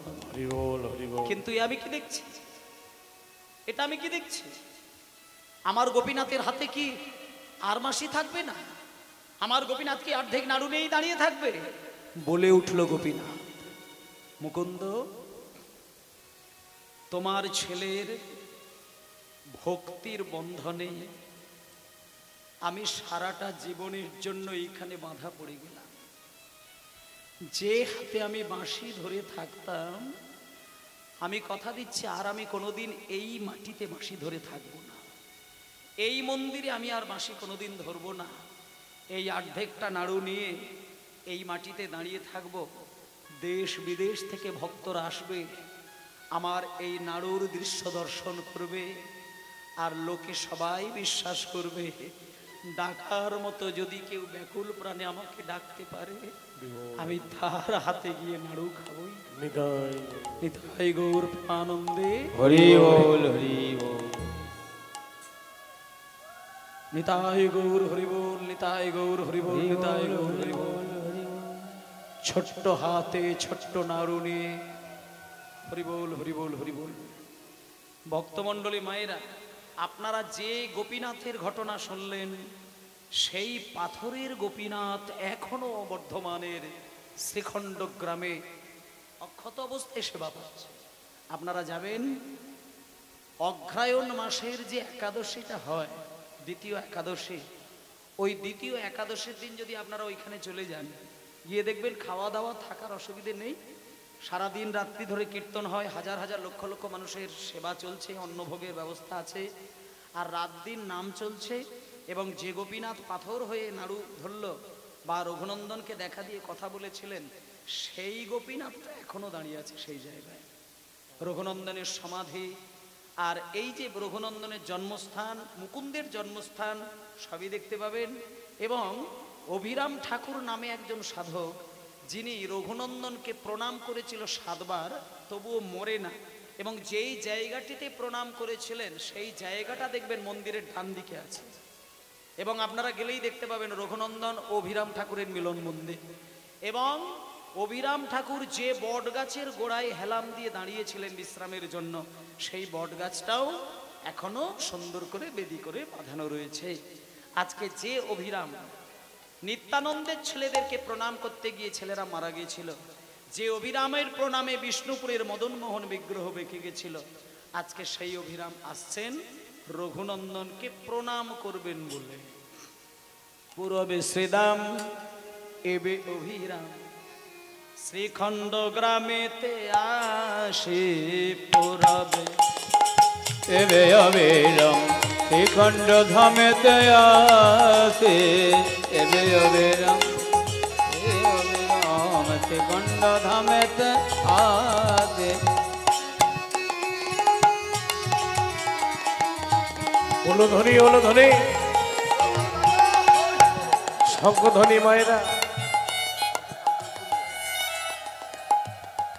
এই এই এই গানের পরে আর ভজন আমি গাইব না। এরকম একটা গান বাজনার পরে এখন এবার ধেই ধেই করে নাচের জন্য ভজন গাইব, অপরাধ ক্ষমা মার্জনা করবেন। আমি ভজন গাইতে পারছি না, যা মনে করেন করবেন। এরপর আমি ভজন গাইতে পারি না, পারতেও পারি না, অসুবিধে নেই, দল তুলে দিন, এখানেই সমাপ্ত। এইরকম একটা গানের পরে আমি ভজন গাইবো, আপনারা চিন্তা করুন। এখানে যারা ভদ্র ভক্ত সমাজ আছে বলুন, আমি এখন ধেই ধেই করে রাতে রাতে জপ করো গান গাইবো? কি যন্ত্রণার ব্যাপার। যারা নাচের গান গায়ে তাদেরকে নিয়ে এসে তুলে দিন, তারা এসে ড্যান্স দেবে, গান গাইবে, আপনারা ভজনে নাচবেন। এবার থেকে বুক করলে ভজনের জন্য বুকিং করবেন, লিখে দেবেন ভজনের জন্য এগ্রিমেন্ট করলাম, 4 ঘন্টায় ভজন গাইব। পূরবে শ্রীদাম এবে অভিরাম, শ্রীখণ্ড গ্রামেতে আসে হরি হরি বল। পূরবে শ্রীদাম এবে অবিরাম, শ্রীখণ্ড ধামেতে আসে এবে শ্রীদাম এবে অবিরাম, শ্রীখণ্ডে ধামেতে আসে। বাঁশি বাজাইয়া ভ্রমিয়া ভ্রমিয়া, বাঁশি বাজাইয়া ধনিয়া ধনিয়া, বাঁশি বাজাইয়া ভূমিয়া ভূমিয়া, হাতে যো পুঞ্জরাশে। বাঁশি বাজাইয়া ভ্রমিয়া ভ্রমিয়া, বাঁশি বাজাইয়া ভূমিয়া ভূমিয়া, বাঁশি বাজাইয়া ভূমিয়া ভূমিয়া, হাতে যো পুঞ্জরাশে। পূরবে শ্রীদাম এবে অভিরাম, শ্রীখণ্ড গ্রামেতে আসে। ওই পূরবে শ্রীদাম এবে অবিরাম, শ্রীখণ্ড ধামেতে আসে। এতক বলিয়া প্রণাম করিল, এতক বলিয়া প্রণাম করিল। 2 4 5 7 এতক বলিয়া প্রণাম করিল। 2 4 7 5, এতক বলিয়া প্রণাম করিল।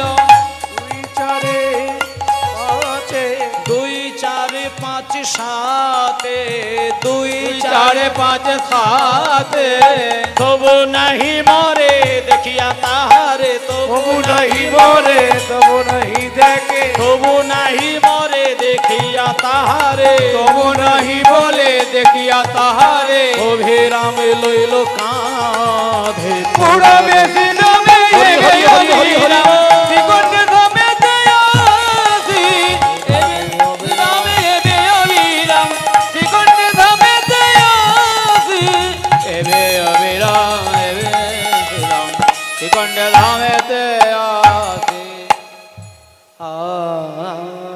আসে। আজকে সেই রঘুনন্দন সাক্ষাৎ গোপীনাথকে নাড়ু খাওয়ালেন এবং সমস্ত ঘটনাটা মেনে নিয়েছিলেন। অভিরাম ঠাকুর মেনে নিতে পারেননি। সেই অভিরাম ঠাকুর রঘুনন্দনকে এসে 7 বার প্রণাম করলেন, কিন্তু তবুও তিনি মরেননি। 7 বার প্রণাম করা সত্ত্বেও যখন তিনি মরলেন না, তখন তাকে কাঁধে করে নিয়ে তার মা বাবা অনুক্তা দেবীর কাছে গিয়ে বললেন, শোনো, আজকে তোমার ছেলে সত্যিই গোপীনাথকে নাড়ু খাইয়েছে, তাই জন্য আমার প্রণাম সহ্য করতে পেরেছে। সারা বৈষ্ণব জগতে তোমার ছেলের জীবন স্বর্ণাক্ষরে লেখা থাকবে। তাই আজকে সেই রঘুনন্দনের ঘটনা আমরা মন দিয়ে শুনলাম। যদি পারেন আপনারা অবশ্যই দর্শন করে আসবেন।